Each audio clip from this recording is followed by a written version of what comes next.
కార్తీక పురాణం 15వ అధ్యాయం. వశిష్ఠ మహర్షి జనక మహారాజుతో ఇలా మాట్లాడుతున్నారు. జనక, కార్తీక మాస మహిమ గురించి ఎంత చెప్పినా పూర్తి కాదు. ఇప్పుడు నీకు ఇంకో ఇతిహాస కథ చెబుతాను, ఆలకించు.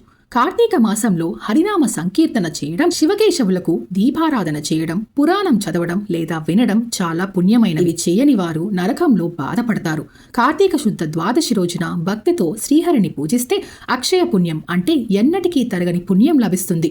నెల రోజుల పాటు దీపారాధన చేసిన వారు దేవదూతలు మ్రోగించే శబ్దాల మధ్య విమానంలోకి ఎక్కి వైకుంఠానికి చేరుతారు. నెల రోజులు చేయలేని వారు త్రయోదశి, చతుర్దశి, పౌర్ణమి రోజులైన భక్తితో దీపాలు వెలిగించాలి. ఒకవేళ ఆ రోజుల్లో ఆవు పాలు పితికినంతసేపు మాత్రము దీపముంచినా సరే మరుజన్మలో బ్రాహ్మణుడిగా జన్మిస్తారు.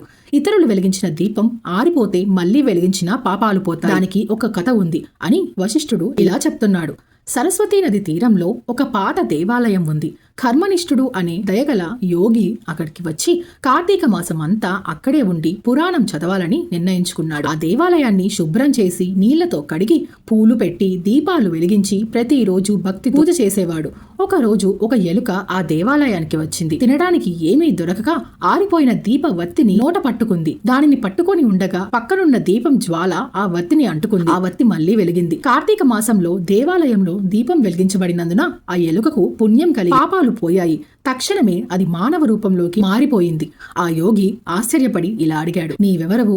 ఇలా ఎలా మారిపోయావు అంటాడు. అప్పుడు ఆ మనిషి, నేను ఇందాకటి వరకు ఎలుకను ఆహారం వెతుకుతూ ఇక్కడికి వచ్చి ఆరిపోయిన వత్తిని తినాలని నోట పట్టుకున్నాను. అది వెలిగిపోవడంతో నాకు ఈ రూపం వచ్చింది. కానీ నేను ఎందుకు ఎలుకగా పుట్టానో చెప్పండి మహాశయ అని అడిగాడు. యోగి తన దివ్య దృష్టితో చూసి, మునిపటి జన్మలో నీవు బ్రాహ్మణుడు, పేరు బాహ్లికుడు, జైనమత కుటుంబంలో పుట్టి వ్యవసాయం చేసేవాడివి. ధనాశపరుడై దేవపూజలు చేయక మంచివారిని దూషిస్తూ చెడ్డవారితో సహవాసం చేసేవాడివి. పాప పని చేసేవాడివి.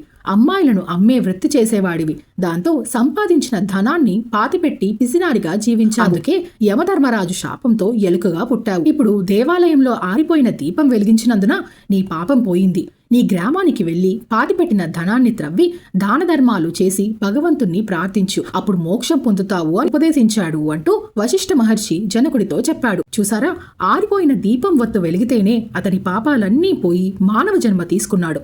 మన ఇంట్లో కూడా ఎప్పుడైనా దీపం పెట్టుకున్నప్పుడు అది కొండెక్కినా నిరభ్యంతరంగా దాన్ని మళ్లీ వెలిగించుకోవచ్చు. అందులో ఎటువంటి దోషము ఉండదు అని మనలోని తెలియని వారికి ఈ అధ్యాయం కథ వల్ల కొత్త విషయం నేర్చుకున్నాం. ఇక ఇదే స్కాంద పురాణంలోని 15వ అధ్యాయం సంపూర్ణం. Thank you so much for watching. మీకు నిజంగా ఈ కంటెంట్ నచ్చితే please subscribe to my channel.